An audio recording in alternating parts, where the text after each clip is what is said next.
Sobrang viral ngayon si ate, mismo sa fast food talagang nagwawala siya at hindi lang yan, nananakit siya mismo doon sa mga tao ding gustong pumila at kumain. Ate yon, nakatapat si ate ng mas matindi pang sapak sa ginawa niya.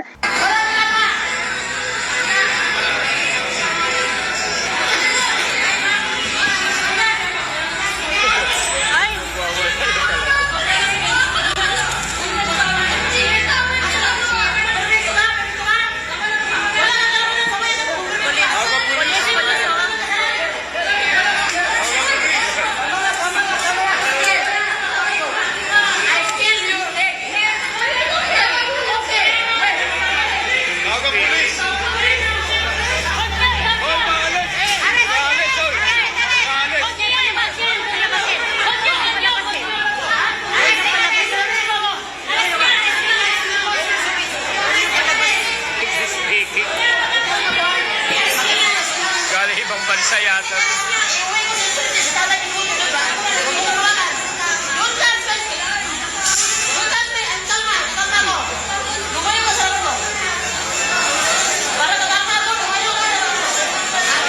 Binasa ko lahat ang mga comment dito sa video ito na dumaan talaga sa wall ko. Ang sabi nga nila, marami nagsabi dito na si ate daw ay para daw nalipasan ng gutom dahil isang OFW. Siguro talaga may pinagdaanan at sana si ate ay makalusot dito dahil syempre kung OFW si ate, kung may pinagdaanan talaga siya, sobra siguro depression ang nangyari sa kanya sa ibang bansa.